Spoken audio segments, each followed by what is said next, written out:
What's going on, Locks Mob? It's your boy Addy. I'm coming at you with this first installment of these videos that we're gonna start pumping out for y'all. If you've been following the Locks DFS YouTube channel, well, first off, if you haven't been following the Locks DFS YouTube channel, what are you doing? Like, it's free content. We're pumping out a lot of videos on there. Taylor's already pumped out 3 videos with his quarterbacks, his favorite wide receivers, tight ends, and his favorite running backs of the week for week 3.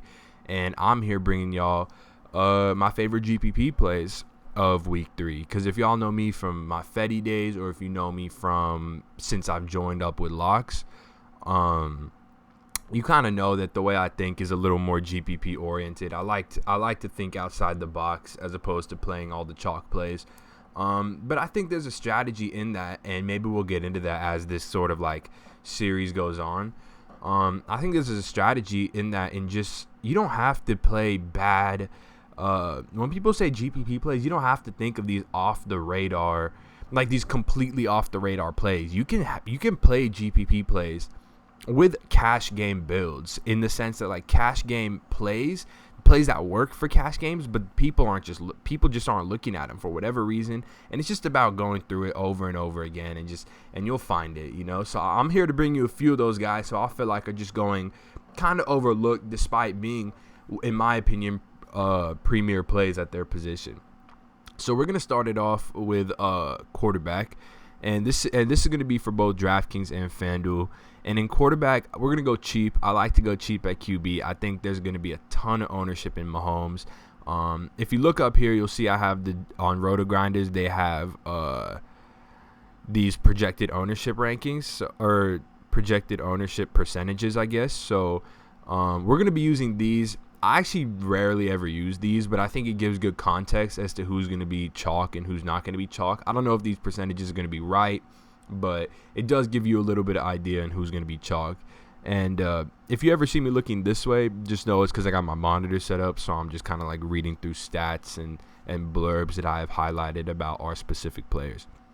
So this first guy we're going to look at, as you can see, he's not even in this top half of ownership that I have pulled up for us right now. If we keep scrolling, I'll stop when his name pops up. So he's still at 1%. We're still at 1% owned. Dak Prescott, Mitch Trubisky, Derek Carr, 1%, Eli Manning, Alex Smith, Tannehill, Allen, Bradford. Boom. There's our guy. 0.25% owned is his projected ownership percentage on DraftKings.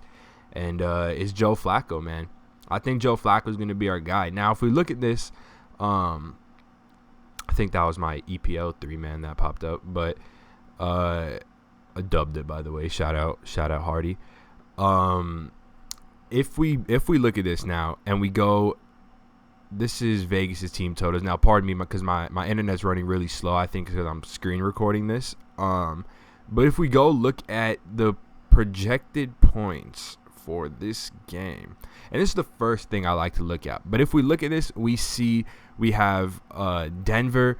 We have Denver going to Baltimore, so they're playing in a 1 p.m. Eastern Time road game, which typically West Coast teams tend to struggle in, with the whole body clock, managing their rest, and the whole travel situation as well. They're going into a tough environment in Baltimore. Joe Flacco's consistently played better at home.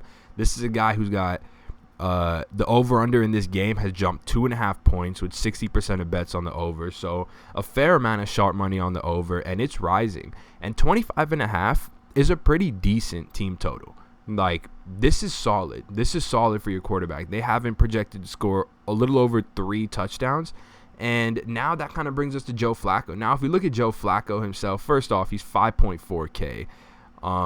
This game, they won 47-3, and he still threw the ball 34 times. This game, they were trailing, and he threw the ball 55 times. Despite what we thought about Baltimore kind of leaning towards the run with Alex Collins and Buck Allen and these guys, they look like they just want to let Flacco sling the ball around. And so we're going to take advantage of that. I mean, I think if we go ahead and just throw him in our lineup, one of our other GPP plays is kind of correlated with him, but the way to attack Denver, and this is coming again, if y'all don't know, I'm a Broncos fan, diehard Broncos fan, lifelong Broncos fan, but the way to attack Denver this year is their outside cornerbacks. It is our weakness. Our strength is our defensive line. Our outside cornerbacks are weak. The Broncos currently they're running out Tremaine Brock on one side, Bradley Roby, and then Pac-Man Jones. They're trotting him out there as well. Bradley Roby's the best of the three, but he's very up and down. He has games where he's consistently just getting roasted.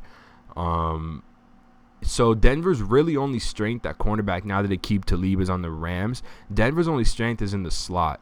And so that kind of takes away Baltimore's slot weapon, which is not who we're going to be looking at when it comes to wide receiver. But I think that gives Flacco good opportunity to attack this Denver secondary. I think the one cause of concern here is that we can see offensive performances go to shit on the back of a solid opposing defensive line. So last game, Baltimore's offensive line, the first game versus Buffalo, they were fine. They were good, no pressure. Obviously, it's Buffalo. Second game versus a more ferocious defensive front in Cincy, which is still not as ferocious as Denver's defensive front.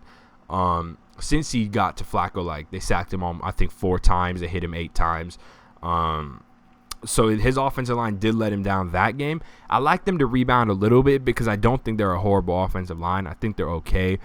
Denver with Von Miller, Bradley Chubb, Derek Wolfe, all these guys, it's a whole nother problem. But for a GPP, I really like Joe Flacco in what should be a high-scoring game. I like this game in general to hit the over. 3 of my GPP plays come out of this game, so I do like this game to hit the over in general, as does Vegas. Quick look on Flacco on DK. On FanDuel, Flacco sitting at 6.7K, so super manageable price. Moving on though, we're gonna try and speed this up because I know I like to talk a lot. In running back, we're kind of gonna go with our GPP play, but it's not gonna be a bad player. It's gonna be a good player, and that's David Johnson. He's 7.2K. What we look for with David Johnson is we're honestly just looking for touches. When we saw David Johnson coming into the season, we thought he was going to be a guy who was going to touch the ball 25 to 30 times a game. If I pull up his stats, you can see that's not been the case. The first game, they were trailing. The second game, they got busted. He touched the ball 14 times the first game, 14 times the second game. He did get 9 targets in the first game, which dropped to 2 in the second game, which is super worrisome. But I think the fact that it was 34-0, they pulled him early and they were giving their backup some snaps. I don't think he was I don't think I'm too stressed about that. I think he will see his targets kind of stay in this range, maybe a little lower, maybe in the 7 range. But there's also a lot of coach speak going on. I'm glad DraftKings has this up. Arizona head coach Steve Wilks acknowledged that the team needs to be more creative in finding ways to get David Johnson the ball. Very true. As long as Mike McCoy's there, David Johnson going to be a tough play just because Mike McCoy is so vanilla with this offensive play calling. They don't really care to use David Johnson anymore than the next player, despite the fact that he is their most talented player by far. Regardless, though, they talked about scaling back their offense, which in my opinion just means we're going to get back to running the ball with David Johnson. We're going to get David Johnson the ball. That's what scaling down the offense means. And so I do think they're going to try and scale down their offense and try and just jam David Johnson the ball 25 times this game. They know it's their only hope of being competitive is David Johnson getting the ball 25 times a game. If Larry Fitzgerald is out this game, I like his touch projection to go even higher, especially reception-wise. Now, if we go look at the Vegas props for this game, and let's see where it's moving. Because the thing with Arizona is they're just not in competitive games. They're just getting busted by these really good teams. Or these decent teams. I mean, the Rams are really good, but they're just getting busted, and they're just not being able to stay competitive at all. But it's not. I don't know. Vegas doesn't think that's the case here. We have the Bears traveling to Arizona for a road game. We have a lot of coach speak going in Arizona's favor, which I already talked about. And we have here, if you look, we got 26% of bets on the spread, yet they move from +6 to +4.5. That shows me that there's a lot of sharp money on Arizona here.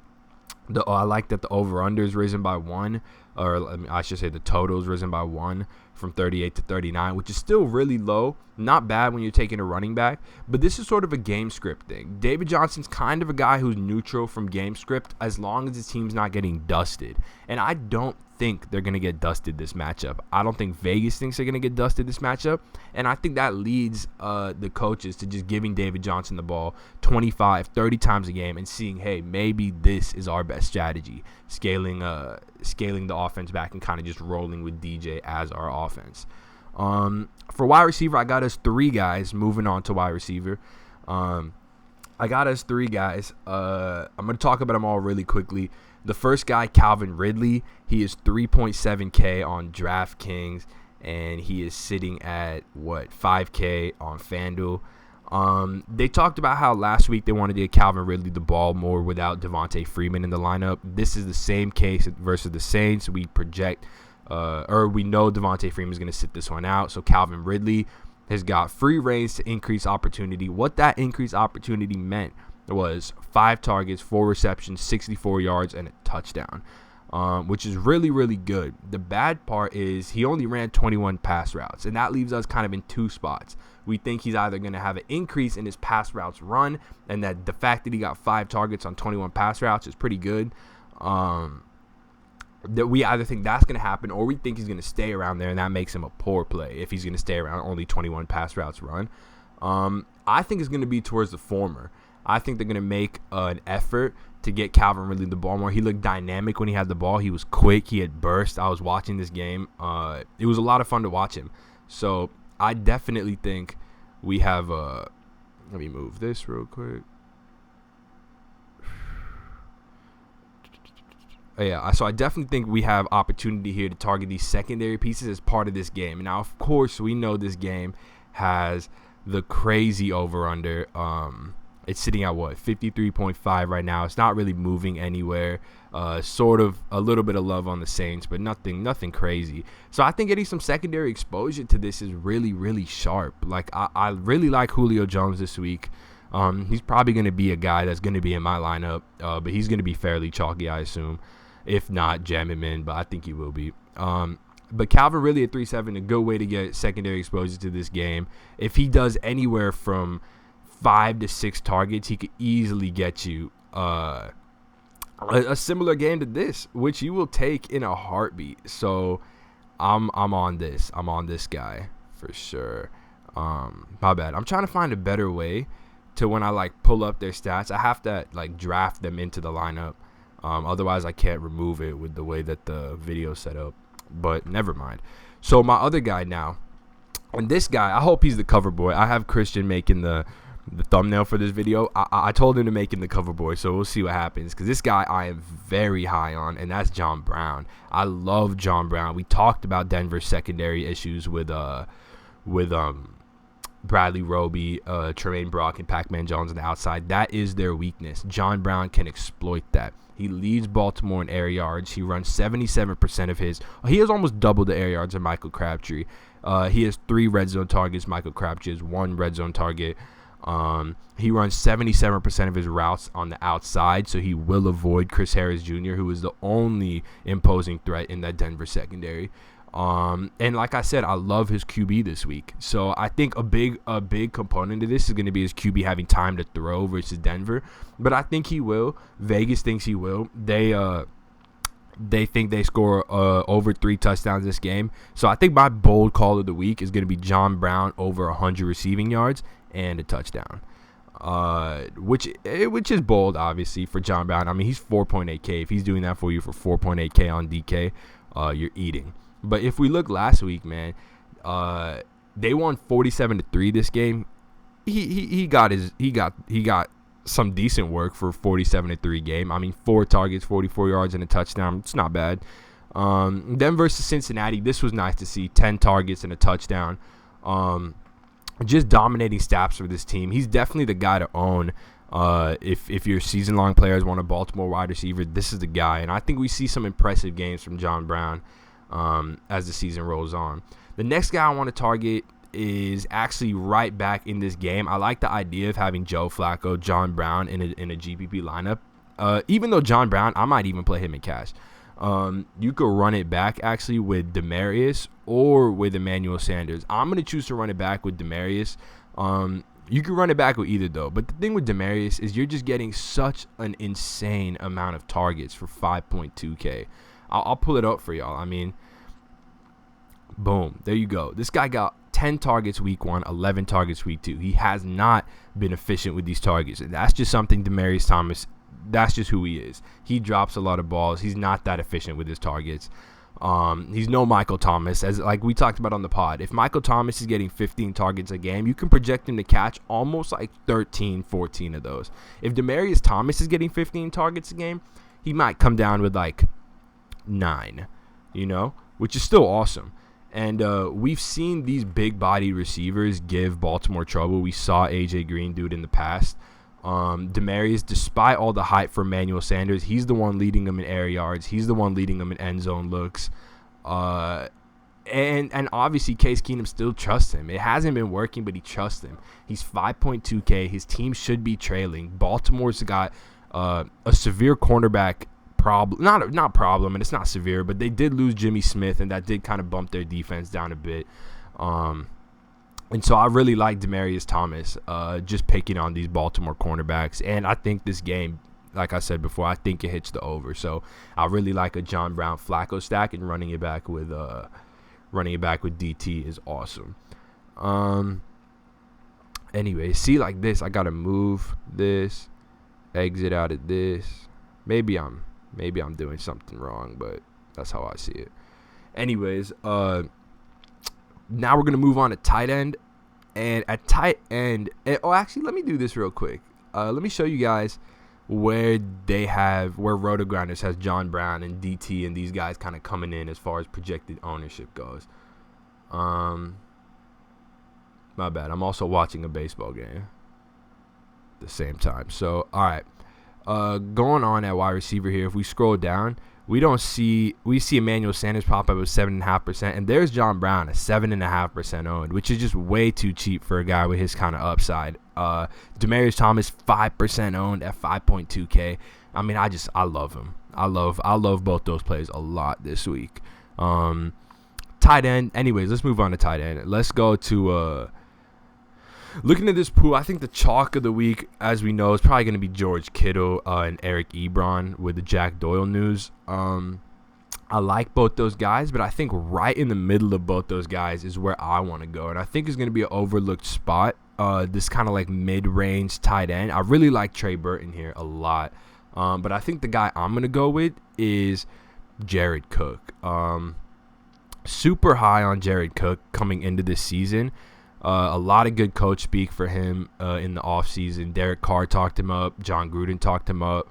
And it kind of showed in week 1. I mean, he got 12 targets versus the Rams. Obviously, we all saw what happened, 180 yards. He went off. And in a pretty good matchup versus Denver, he had a serviceable game as well. We'll take 8.9 points at 4K. It's not great, but it's over 2x salary, so we'll definitely take it. But, yeah, the thing with Jared Cook is Miami's personnel really matches up well with Oakland as far as Xavier Howard being a shutdown cornerback. He's going to follow Amari Cooper probably everywhere he goes. I think that's going to leave a lot of targets over the middle for Jared Cook. He leads this team in air yards. He's 8th in tight ends in air yards. He's a dynamic tight end. I mean, this is a good tight end at 4K in a good matchup. Miami gave up the 8th most yards to tight ends last year, and I think it's similar there to start this year. They're one of the worst teams defending tight ends in 2017 and 2018. So I like Jared Cook a lot in this matchup. Oh, that's what I can do. I can just scroll down and X out. That makes sense. Can't believe I didn't think of that. But, yeah, I like Jared Cook a lot, and I have him coming in at around 10% ownership on DK, which is super, super low for him, especially if the chalk is going to be like Eric Ebron. Eric Ebron may not even get the direct workload that Jack Doyle is leaving. That may go to, like, Ryan Grant. They don't really run him in the same place. So Ebron could easily bust in this matchup. And if Eric Ebron is going to be chalk, I don't mind going with Jared Cook and getting some exposure to that Raiders passing game. Anyways, last play for y'all, and it's defense. Like I said, I don't know why I'm doing this, but I got a GPP defense for y'all because I was scrolling through this just to get a read of defenses. Like, I know everyone's going to be on the Vikings versus Buffalo, the Cowboys versus Seattle. True, that's all. I mean, they're 2.2K, and their defense is probably their strong suit this year. I really do like their defense this year. But if you keep scrolling down, the best defense in the NFL is coming in at where they at 2.5%. 2.5% for the best defense in the NFL versus a turnover-happy quarterback in Phillip Rivers at home. Makes sense to me. I mean, I don't think there's much. I think with defense, it's always good. Like if there's a chalk defense, I mean, you can really find the edge in fading them, you know?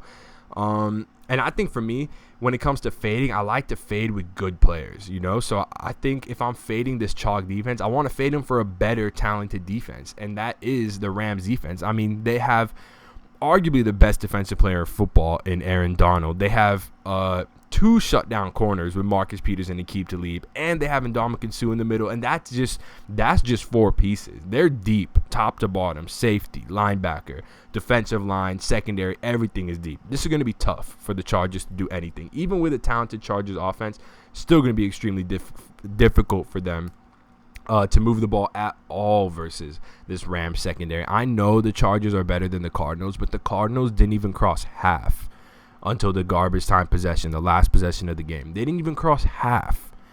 You don't really hear that too much. You don't hear that too much. A defense not letting a team cross half. So I'm very high on this Rams defense. And I think that kind of pairs into what's looking to be a contrarian strategy today, which is for Sunday, which is paying up at running back. I think paying up at running back is going to be a super sharp move this week. And I think this Rams defense really pairs well with Todd Gurley. I mean, I'm not going to talk much about Todd Gurley, but he's a beast. And it pairs well with this Rams D. So you can kind of throw a quick little team together like this, you know? I mean, obviously I have to pull some strings, and I'm not going to make an official team with all these guys, but definitely you can make a really, really solid team doing this. So anyways, man, I think that's it for week 3 GPP plays of the week for me. If y'all have any questions, man, you can reach out to me at ReallyAddy on Twitter. I'm part of at Locks DFS on Twitter, and I work with 2 guys, Christian Hardy and Taylor Stuber, at Taylor Stuber and at By Hardy. Hit up any of us if you want to get a pass. Hit up Locks DFS if you want to get a pass, if you want to join the team. If not, you can keep enjoying this free content that we're going to keep pumping out for y'all, because we believe in helping y'all win money playing DFS. If you want to buy our lineups so we can do that for you, feel free. But if not, enjoy this content, and yeah, peace.